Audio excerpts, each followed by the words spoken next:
અરે ઓછું નાક પણ અસલી નાક. MDH કાશ્મીરી લાલ મરચાની પાવડર. MDH. તો દિલ્હીની જેમ હવે ગુજરાત પર તોડાઈ રહ્યો છે વધુ એક આ ખતરો. વાત કરીશું હવામાં ઝેર.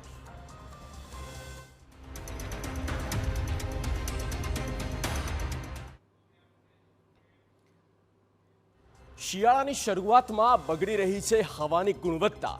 દિલ્હીની જેમ ગુજરાતના મહાનગરોમાં પણ હવામાં પ્રદૂષણ વધી રહ્યું છે. ધૂંધળું લાગતું વાતાવરણ, તેની પાછળનું કારણ છે AQI એટલે કે એર ક્વોલિટી ઇન્ડેક્સ, જે બતાવે છે હવાની ગુણવત્તાનું પ્રમાણ. આ પ્રમાણ અત્યારે જોખમી બન્યું છે, જે તમામના સ્વાસ્થ્ય પર અસર કરે છે. જોઈએ મહાનગરોની હવામાં ભળતું ઝેર, અત્યારની સ્થિતિ અને તેના કારણો.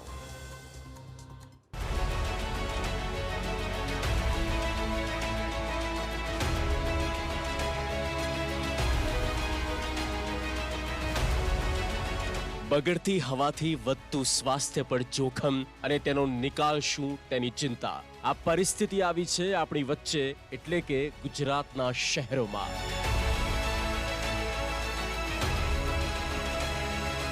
ખરાબ થઈ રહી છે હવાની ગુણવત્તા.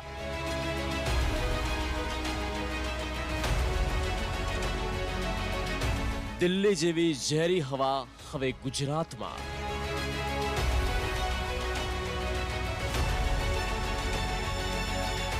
વધી રહ્યું છે AQIનું જોખમી સ્તર.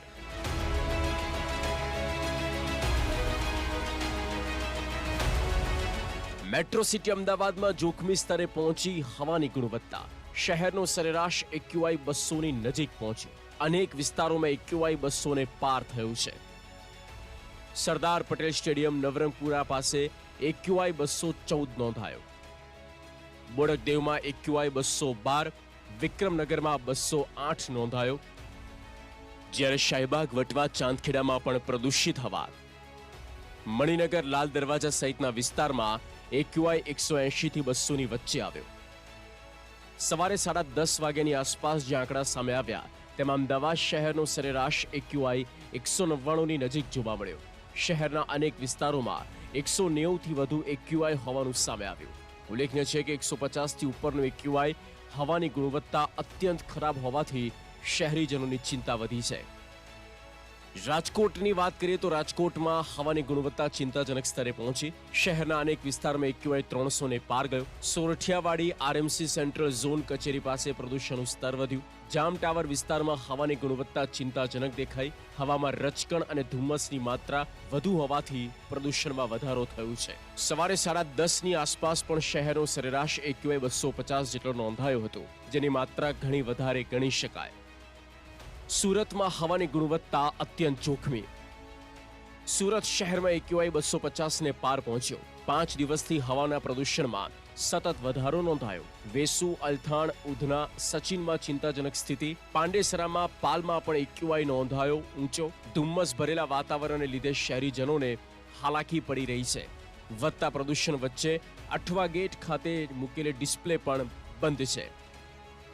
ધુમ્મસિયા વાતાવરણ અને ઊંચા AQIને પગલે લોકોને શ્વાસ લેવામાં તકલીફ થઈ રહી છે. વાયુ પ્રદૂષણને પગલે ફેફસાને નુકસાન થવાનું જોખમ છે.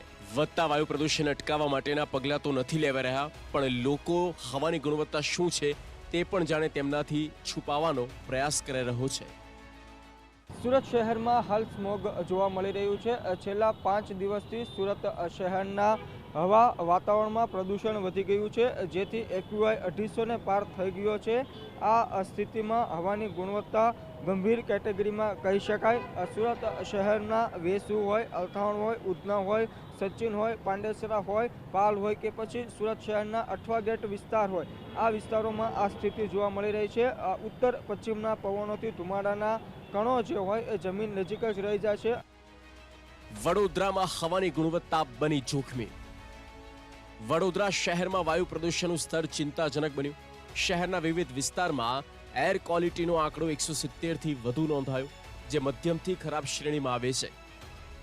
પર્યાવરણ નિષ્ણાત મુજબ PM10 એક પ્રકારનું પ્રદૂષણ છે, જે મુખ્યત્વે રોડ પરની ધૂળ, બાંધકામ સાઇટ અને વાહન વ્યવહારના ધુમાડા દ્વારા ફેલાય છે. આવા સૂક્ષ્મ કણો નાક, ગળા અને શ્વસન તંત્ર પર સીધી અસર કરે છે, જેનાથી શ્વાસ લેવામાં તકલીફ, ખાંસી, એલર્જી અને અસ્થમાનો રોગ થઈ શકે છે.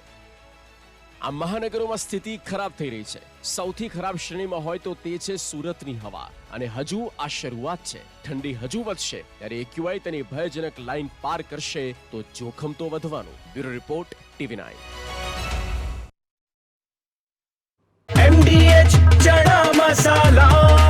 હવે છોલા હોય કે ચોળા, સફેદ ચણા હોય કે કાળા ચણા, બધું મજેદાર બનશે.